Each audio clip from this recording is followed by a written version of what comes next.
welcome to another edition of the Pastor's Cut. It's something a little bit different for us this week. The main text that we're going to be dealing with, it comes from Matthew, 25th chapter, verses 1 through 13. This is the story of the wise and foolish bridesmaids. 10 bridesmaids are prepared for the bridegroom to come, but the bridegroom is delayed. Only 5 of these bridesmaids have brought extra oil, and so when they awake from their nap and the bridegroom is on his way, only 5 of them have enough oil. And Jesus concludes this teaching by saying, "Keep awake, therefore, for you know neither the day nor the hour." It's a message of being prepared for God's presence in our midst. We'll talk about more of that on Sunday morning, but for this time, I want to talk a little bit more about why this text was chosen. So many of you may know that there is such a thing as called the Revised Common Lectionary.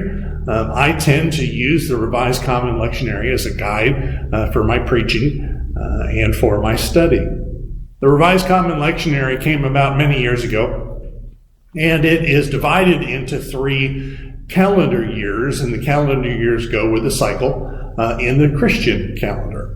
So each of these begins in Advent, so the 4 Sundays before Christmas, and then goes through Christmastide, and then we go through Lent, we have Easter time, then we go into a long period that we call Common Time in the summer after Pentecost.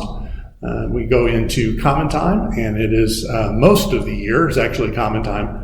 And then now we are approaching the end of the liturgical calendar, and it will finish up this year on the Sunday before Thanksgiving, the 22nd of November. It'll finish up with Christ the King Sunday. And then we begin the cycle all over. Well, the Revised Common Lectionary keeps that cycle, and it's divided into 3 years, and each year is given a letter, A, B, and C. And then during each of those years, there is a focus on one or more of the gospel texts. So through the lectionary year, through the liturgical year, in those common time portions, one or more gospels are chosen, and we run those almost consecutively. So we'll kind of begin at the beginning of the gospel and work our way through the text throughout the year. It's not exactly accurate, but it's close. It gives you an idea of an approximation of what's going on in each of these years. Year A, which we've been in this year, is Matthew's gospel. And so we've spent a lot of time thinking about Matthew. But it's not just a gospel text each week. So each week has a prescribed set of readings. And they go like this. There's a Hebrew Bible passage, something from what is also known as the Old Testament. And that can be one of the history books. It may show up out of Genesis or Exodus. Could be out of Kings. It can be almost anywhere. A lot of stuff, a lot of text there in the Hebrew Bible for us to peruse. So each week has a Hebrew Bible text. There's also a psalm text, so one of the psalms shows up, or part of one of the psalms. If it's a longer psalm, sometimes those are divided out into portions. There's also a text out of one of the letters, out of the epistles in the New Testament, and of course a gospel reading. Now what the authors, or what the people who prepared the Revised Common Lectionary did, is most weeks they chose texts that go with the gospel text. So the gospel is the hinge pin, it is the foundational text.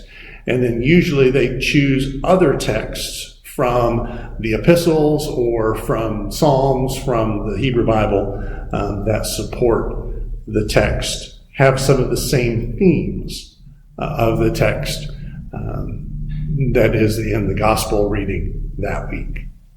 That's kind of the basis for the Revised Common Lectionary. Not all pastors, not all preachers use the Revised Common Lectionary. There's been a recent development called the Narrative Lectionary. Some pastors choose to be a little more exegetical in their preaching. They'll choose a book and preach their way through that book from beginning to end. Some pastors choose series, and I've done almost all of those in my time in ministry as well.